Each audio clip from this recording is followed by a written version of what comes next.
Bismillahirrahmanirrahim. Assalamualaikum warahmatullahi wabarakatuh.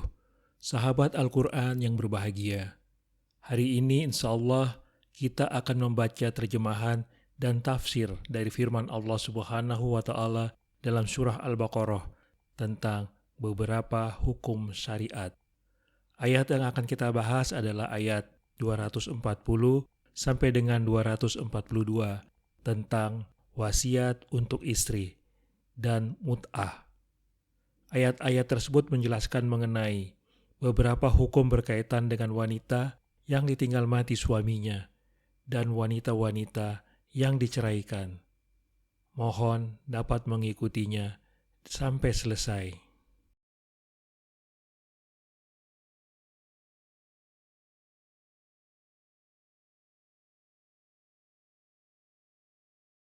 Dan orang-orang yang akan mati di antara kamu dan meninggalkan istri-istri, hendaknya membuat wasiat untuk istri-istrinya, yaitu nafkah sampai setahun, tanpa mengeluarkannya dari rumah. Tetapi jika mereka keluar sendiri, maka tidak ada dosa bagimu mengenai apa yang mereka lakukan terhadap diri mereka sendiri dalam hal-hal yang baik. Allah Maha Perkasa, Maha Bijaksana.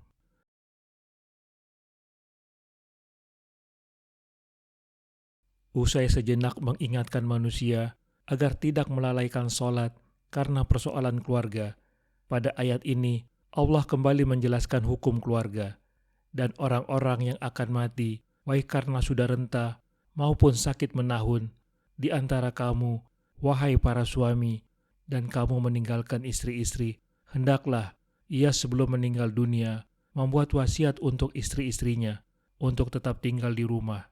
Juga berpesan kepada anak-anak dan saudara-saudaranya agar memberi mereka nafkah berupa sandang dan pangan, paling tidak sampai setahun sejak suami wafat, tanpa seorang pun boleh mengeluarkannya atau mengusirnya dari rumah itu. Tetapi jika mereka, yakni istri yang ditinggal mati suaminya, sebelum setahun keluar sendiri dari rumah tersebut untuk pindah ke tempat lain, maka tidak ada dosa bagimu, wahai para wali atau siapa saja, mengenai apa yang mereka lakukan terhadap diri mereka sendiri dalam hal-hal yang baik yang tidak melanggar syariat.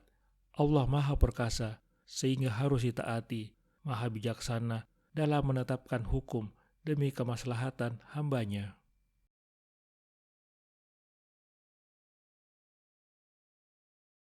Allah berpesan kepada wanita-wanita yang ditinggal mati suaminya untuk menetap di rumah dengan tidak disuruh pindah selama 1 tahun penuh, agar diri mereka terhibur dan terkendali. Tidak seorang pun boleh memaksa mereka keluar. Jika mereka sendiri pindah di tengah-tengah waktu yang ditentukan tadi secara sukarela, maka tidak ada dosa bagi kalian sebagai ahli waris untuk membiarkan mereka bertindak sesuka hati selama tidak melanggar syariat. Taatilah hukum-hukum Allah dan laksanakanlah segala ketentuannya.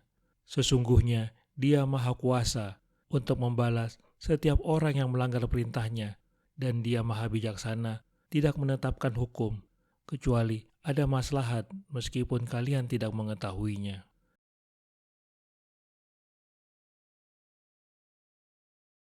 Dan bagi perempuan-perempuan yang diceraikan, hendaklah diberi mut'ah menurut cara yang patut, sebagai suatu kewajiban bagi orang yang bertakwa.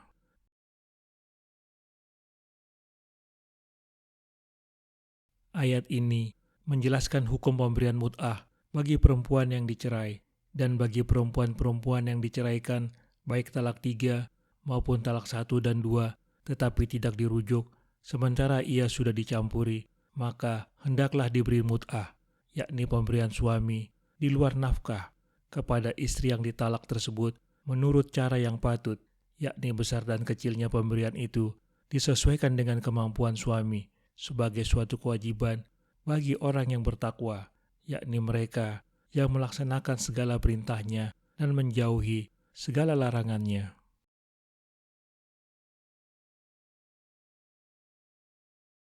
Wanita-wanita yang dijatuhi talak suaminya setelah digauli berhak memperoleh harta sesuai keinginan mereka sebagai penghibur diri. Harta itu diberikan dengan cara yang terbaik dengan melihat kondisi finansial suami, sebab yang demikian itu merupakan konsekuensi ketakwaan dan keimanan.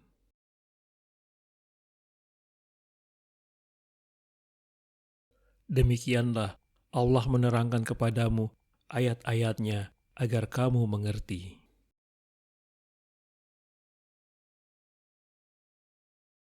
Demikianlah Allah menerangkan kepadamu ayat-ayatnya agar kamu mengerti. Penutup ayat ini seakan memberi jawaban atas pertanyaan, apakah ada ketentuan agama menyangkut pemberian selain harta waris? Jawabannya ada, yaitu memberikan sesuatu sebagai penghibur bagi perempuan yang dicerai, karena istri yang dicerai hidup keadaannya seperti ditinggal mati.